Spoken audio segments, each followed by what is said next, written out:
তোমাদের কি মনে হয় আমি এই বেলুনটা কিসের সাহায্যে ফুলিয়েছি? তোমাদের অনেকে হয়তো মনে করবে যে এটা মুখের সাহায্যে ফুলিয়েছি। না ভাই, এটা আমি ফুলিয়েছি বৈজ্ঞানিক পদ্ধতিতে, ভিনিগার আর বেকিং সোডা দিয়ে। তো চলো ভাই, সেটাই আজকে বানাবো, ভিনিগার আর বেকিং সোডা দিয়ে কীভাবে একটা বেলুন ফোলাতে পারি। তো চলো সেই বৈজ্ঞানিক পদ্ধতিটাই দেখাবো তোমাদেরকে।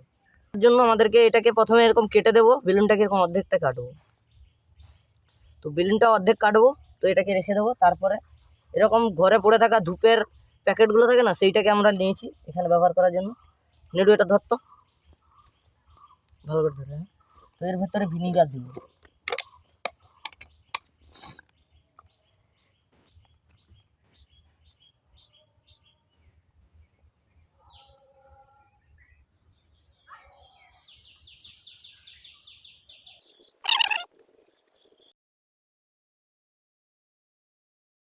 তো ভাই তারপরে এটাকে ভরে বেঁধে দেবো এরকম করে জড়িয়ে দিচ্ছি।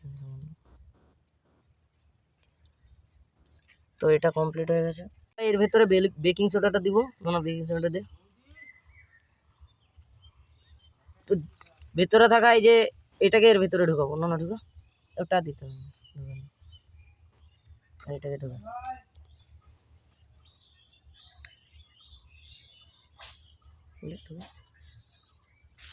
ঢুকানো কমপ্লিট হয়ে গেছে। এবার এটাকে বেঁধে দেবো।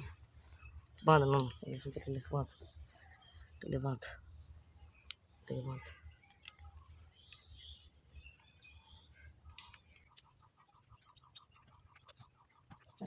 ভাই জিনিসটা বানানো কমপ্লিট হয়েছে। তো এবার এটা টেস্টিং করবো। তো চলো টেস্টিংটা শুরু করি।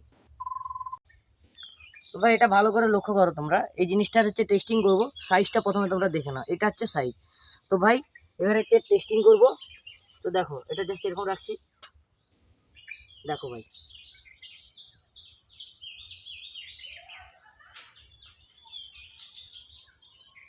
এটা ভাই খুবই মজাদার জিনিস।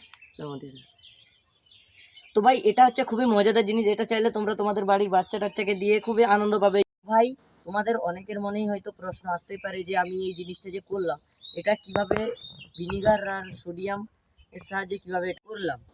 তো ভাই বেকিং সোডা আর ভিনিগার, আমি যে তোমরা দেখেছিলাম যে ধূপের প্যাকেটটায় যে ভিনিগারটা পড়েছিলাম, আমি যখন হাতে প্রেস করলাম না, তখন ওই ভিনিগারটা বেকিং সোডার সঙ্গে মিশ্রিত হয়েছিল।